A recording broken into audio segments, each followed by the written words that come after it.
Yan po, dito po tayo ang linggo magsisimba. Sinama lang ako, so naghahanap po ako ng sisimba.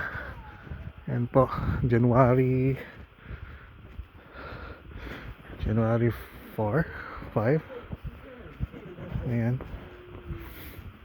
Yan po, dito tayo magsisimba.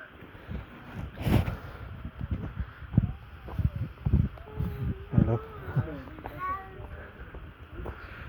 Ayan. Ayan tayo.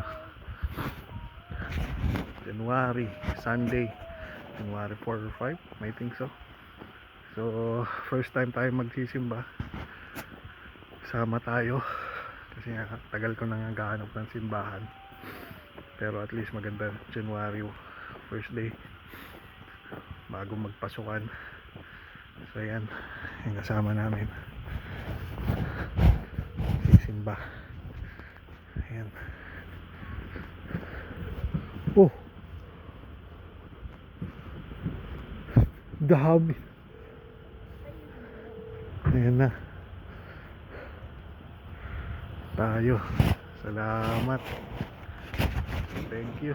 Magsisimba muna tayo.